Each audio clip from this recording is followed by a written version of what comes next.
RTV app వార్తల్ని క్షణాల్లో చదివే అవకాశం ఉంటుంది. ఒక న్యూస్ పేపర్, ఒక టెలివిజన్ ఛానల్ మీ చేతుల్లో ఎప్పుడూ ఉంటాయి.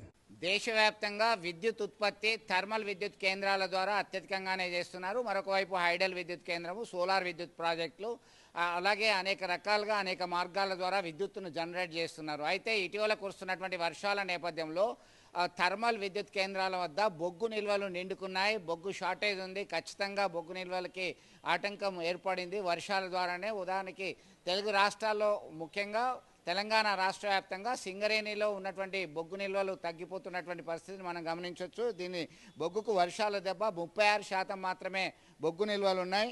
దాదాపు 24 థర్మల్ ఎలక్ట్రిక్ పవర్ ప్లాంట్స్కి సంబంధించి షార్టేజ్ ఉంది. ఇటీవల అదృష్టవశాత్తు విస్తారంగా కురుస్తున్నటువంటి వర్షాల నేపథ్యంలో విద్యుత్ డిమాండ్ అనేది తగ్గింది. దీనివల్ల కొంత బ్యాలెన్స్ చేయాల్సినటువంటి పరిస్థితి వచ్చింది. అయినప్పటికీ కూడా విద్యుత్ ఉత్పత్తి చేయాలంటే బొగ్గు నిల్వలు ఉంటే కానీ మనం చేపట్టడానికి వీల్లేదు. ఓపెన్ కాస్ట్ ప్రాజెక్ట్ ప్రాంతాల్లో కావచ్చు, ఇతరత్ర ప్రాంతాల్లో సింగరేణి వ్యాప్తంగా కూడా ఈ బొగ్గు ఉత్పత్తి గత కొంతకాలంగా తగ్గిపోయింది. దీంతో ప్రత్యామ్నాయ చర్యలు ఎట్లా అనేటువంటి దానిలో చర్చలు జరుపుతున్నటువంటి పరిస్థితిని గమనించవచ్చు.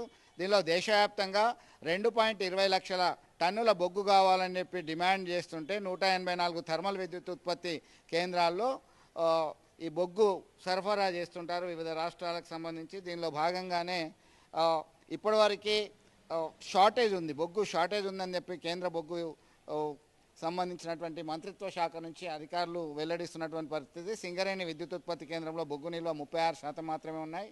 ఇటు మంచిర్యాల, మనుగూరు, కొత్తగూడెం, రామగుండం పర్టిక్యులర్గా ఓపెన్ కాస్ట్ ప్రాజెక్టులకు సంబంధించి తీవ్రమైనటువంటి వర్షాలు ఉండడం వల్ల బొగ్గు ఉత్పత్తి నిలిచిపోయింది. తద్వారా షార్టేజ్ అయింది అని చెప్పేసి ఆందోళన వ్యక్తం చేస్తున్నటువంటి పరిస్థితి. దీనికి సంబంధించి అయితే విద్యుత్ వినియోగం తగ్గింది.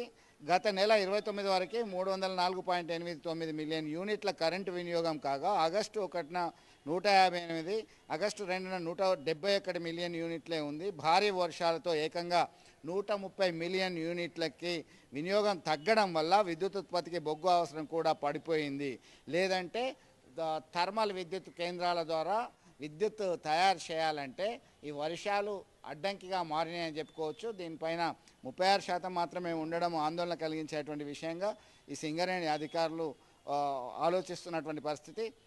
పర్టిక్యులర్గా 14.72 లక్షల టన్నుల ఉండాల్సినటువంటి నిలువ కేవలం 3.41 లక్షల టన్నులు మాత్రమే ఉంది.